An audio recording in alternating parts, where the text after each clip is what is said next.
जिंदाबाद जिंदाबाद,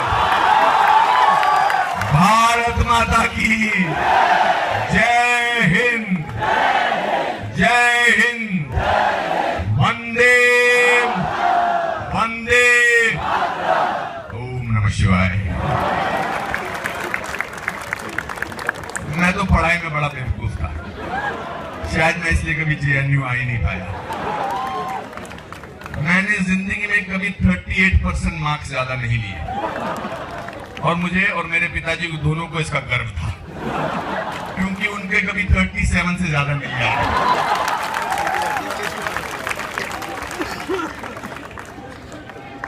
मेरे पिताजी बड़ी महान हस्ती थे, साधारण फॉरेस्ट डिपार्टमेंट में क्लर्क थे, 90 रुपए उनकी तनख्वाह थी, पर उन्होंने मुझे 2 चीजें सिखाई।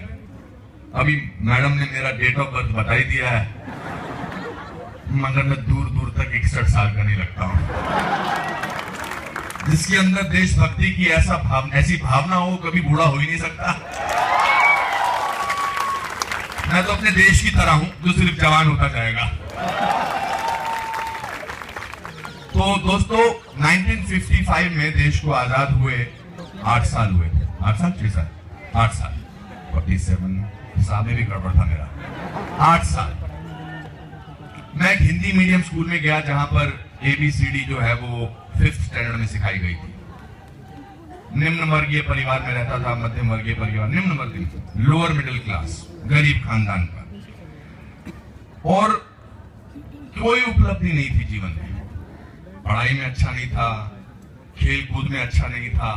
इनफैक्ट एक दिन मेरा PT टीचर दौड़ता हुआ देख के बोला कि तुम अकेले दौड़ोगे तभी सेकंड आओगे। मुझे आज तक समझ में नहीं आया ऐसा कैसे हो सकता है। अरे अकेला दौड़ूंगा तो तब तो सेकंड नहीं आऊंगा, फर्स्ट आऊंगा ना।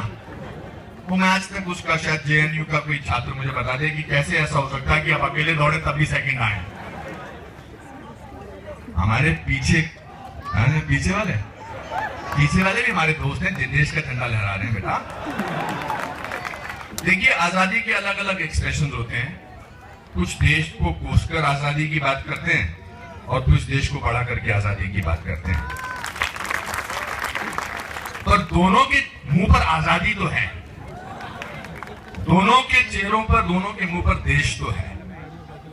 तो कहने का तात्पर्य, अपना जीवन का मैं छोटा सा जो अंग आपको बता रहा हूं, कहने का तात्पर्य कि पिताजी ने कहा कि ऐसे स्कूल में भेजूंगा जहां की सुबह की प्रार्थना होगी कि सारे जहां से अच्छा हिंदुस्तान हमारा। तो मैं तो उधर से पढ़ा हुआ हूं, मेरी प्रेरणा यही होती थी कि सारे जहां से अच्छा हिंदुस्तान हमारा। और 11 साल अगर आप यही गाते रहे तो आपको धीरे धीरे यकीन होता जाता है।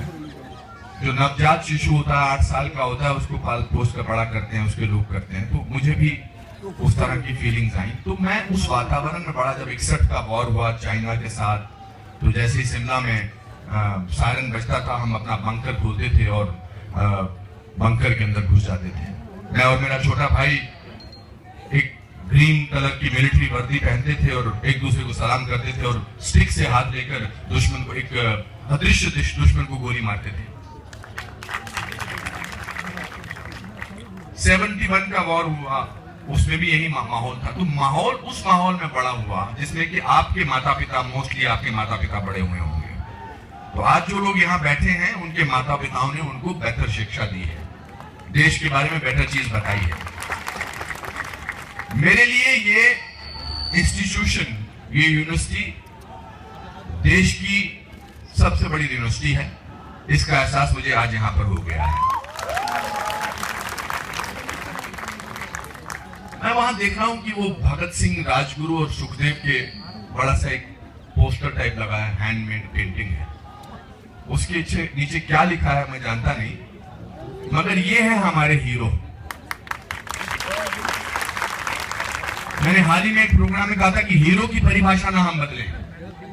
हीरो हमारे लिए वही होगा जो देश के लिए अच्छी बात करेगा,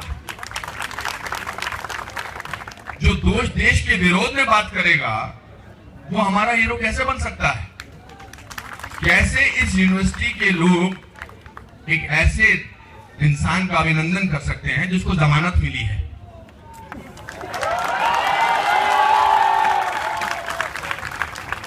मैंने सुना कल भी कुछ लोग आ रहे हैं और यहाँ पर एक विक्ट्री मार्च निकाला जा रहा है। तो भाई जमानत से जो वापस आए वो ओलंपिक हिंदुस्तान के लिए जीत के नहीं आए। वो सचिन तेंदुलकर नहीं है, वो साइना नेहवाल भी नहीं है, वो हनुमन थप्पा भी नहीं है। तो पहली बात तो इस बात को अलग अलग कर दे। मैं किसी के खिलाफ बोलने यहाँ नहीं आया हूं, मैं तो प्यार से अपनी पिक्चर दिखाने आया हूं।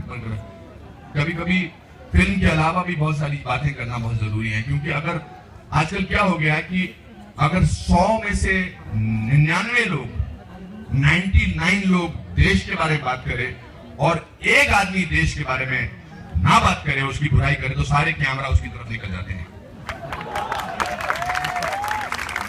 तो मेरे कैमरा वालों से भी मेरी गुजारिश है कि सारे कैमरा इस तरह भी रखो।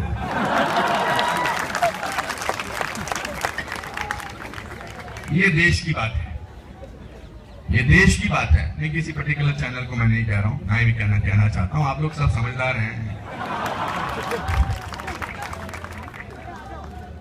मेरे लिए सबसे बड़ी जरूरी बात यह है कि हम लोगों को देश का निर्माण करना है। हम लोगों को, अरे कैमरा में भी अच्छा लग रहा है, फिक्र मत कर, मैं अच्छा लग रहा हूं। जरूरी नहीं है ये पीछे, ये पर मार्केटिंग भी शुरू हो गई है। हमारे दिल में है झंडा यार, ये मेरे दिल में, आप सबके दिल में ये झंडा है। अब हर चीज में बहस होने लगी है। क्या भारत माता की जय का नारा लगाना चाहिए कि नहीं लगाना चाहिए? ये कोई बहस ही नहीं है। ये क्या बहस है? अगर हम मां को मां ना बुलाएं, माता जी जरूर बुला दें, मदर बुला दें, मम्मी बुला दें, पर अम्मी बुला दें, पर है तो मां ही ना। मैंने कल एक ट्वीट किया कि भारत जो नेशनलिज्म की असली जो डेफिनेशन है वो है भारत माता की जय, rest of them are escape routes. उसमें भी कुछ लोग अनुपम खेर की बात कर रहे हैं। अरे बेटा क्या है, आजा ज्वाइन कर ले यहां पर। सो उसमें भी ये जय हिंद, जय भारत, भारत माता की जय, वंदे मातरम, ये सब एक ही नारे हैं। उसमें भी क्या क्या नई नई चीजें हमको ढूंढनी है। ये देश का निर्माण करने वाली जनता है। यहाँ कितने मुझे कर्मचारी मिले, उन्होंने कहा जी हमने आपकी स्पीच सुनी कलकत्ता की, मतलब बहुत अच्छी लगी हमें आपकी स्पीच।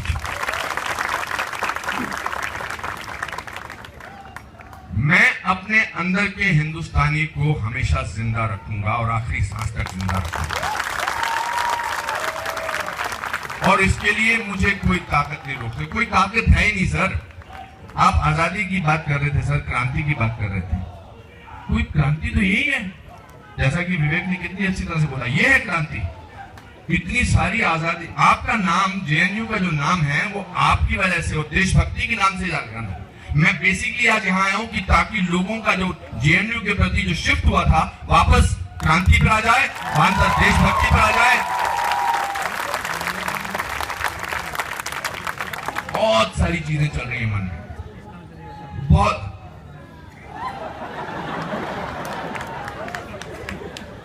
उम्र भर अपने ही गिरेबान से उलझने वाले, तू मुझे मेरे ही साए से डराता क्या है?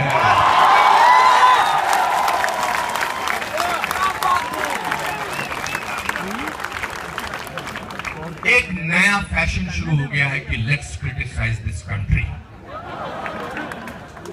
Late us say something nasty about our country, let's talk about what is not working out in the country, let's talk about what is not happening in the country.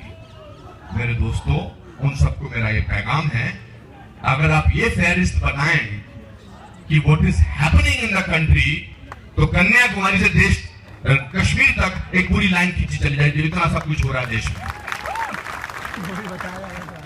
So don't pay any attention to it, चुपचाप अपने काम से लगे रहो।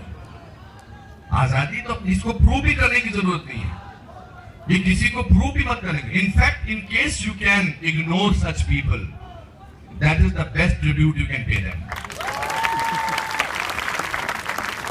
आज के बाद मेरा अगर आप मशवरा चाहेंगे तो मेरा मशवरा आप लोगों से ये है कि मुस्कुरा दे जो देश के बारे में बुरी बात करता है। अच्छा।